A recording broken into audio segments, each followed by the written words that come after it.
doing.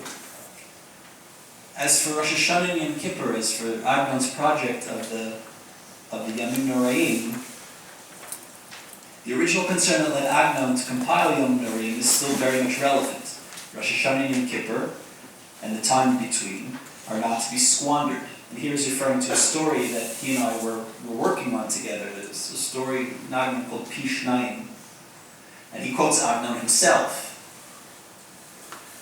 Those days and hours of Rosh Hashanah and Yom Kippur, but it can be the days and hours, we can imagine to be the days and hours of old, the days and hours, the time when tradition was more present than in our days. Those days and hours, once gone, are lost forever. Thoughtful people do not forget even for a moment how special they are. We might say that Jim, who is tragically now lost to us forever, so thoughtful people do not forget even for a moment how special he was.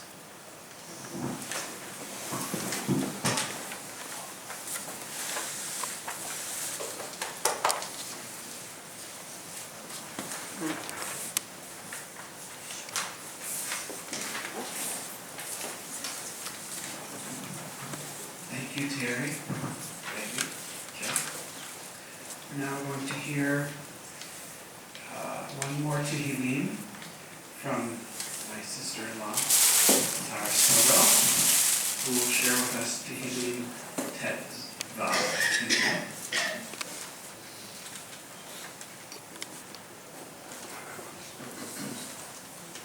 Yeah, right. Tet Vav.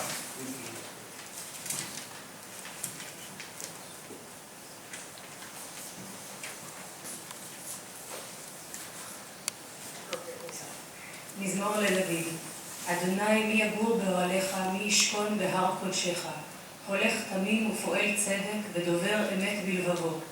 לא רגל על לשונו, לא עשה לרעהו רעה, וחרפה לא נשא על קרובו. נבזה בעיניו נמאס ואת יראי אדוני יכבד.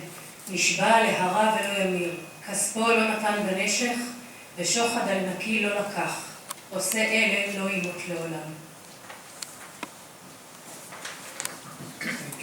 We picked that one as well because we really felt that in many ways it captured the kind of person our father was.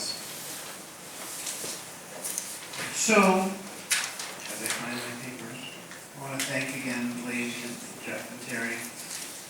Part of me feels like I should offer a rebuttal about the neighbor story, but it brings back very wonderful memories. I want to note that Kiva Tupperman is standing there in the corner silently recording this. We're going to be uploading this to YouTube and sharing it with my family, who had very much wanted to be part of this. And, we were talking about going live streaming, but we didn't do that, but we're glad that they'll be able to see this.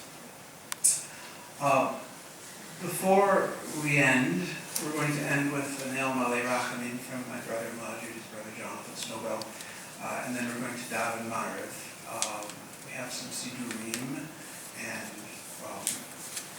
we're going to, let's see, my dad was a conservative rabbi, down in the egalitarian union, but not everybody here does. So what we're going to do is we're going to do it the old B'nai Amunah style. For those of you who remember B'nai Amunah, we're going to put men over here, women over there, and we'll have some mixed people in the back. And everyone will pray as you see fit to the God of your choice. Now, but before we do that, we're going to, I want to read one more poem. And this was a poem that my sister Shifra sent to me the other day. And I hadn't remembered this one in the pile, but this was written last year before his birthday. My dad had already dropped out of his poetry class, but he sent it on to his teacher just to get her reflection. And as you'll see, I think this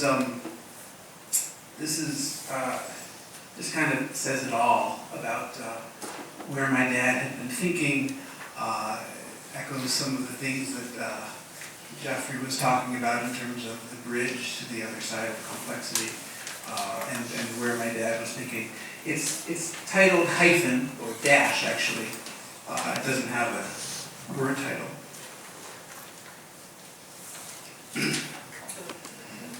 Dash. The first 4 digits are known from the day we're born. We fancy them self-evident, self-sufficient, self-contained, unencumbered by parentheses, in no need of any other numbers to share in the temporal signification of our lives. B. 1938, full stop. The last 4 digits are a different story. At the outset, totally invisible, actually inconceivable. At some point, they become theoretical, then quite conceivable, 2 of them even known. The final 2 are only fathomed, glimpsed from afar, like the promised land in Moses' vision, a place in time we discern vaguely, but will never really know. We do know, however, that the day will come when the first 4 digits and the last will be placed within parentheses and divided by a dash. The dash that separates the reality I know now from what lies beyond the grave. James S. Diamond, parentheses, 1938-2000. X.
Okay, so we're going to dive in. There's a reminder, there's a book outside. If you haven't signed, we would be very happy if you could sign and let us know that you were here. I want to thank everyone. If you're going to be leaving before you're doubting, that's fine. I would like to really deeply thank, on behalf of Judy, Shira, and Avi, and everyone back at home. Thank you everyone for coming from all over the place, from years past, from years current. It's really great. And I know we all like to see each other under happier circumstances, but God doesn't let you choose those circumstances. So it's nice to, even in these times, see old and new faces. So thank you again. If you are leaving, please drive carefully. If you can stay, please stay. We'll be davening, and there are refreshments in the back.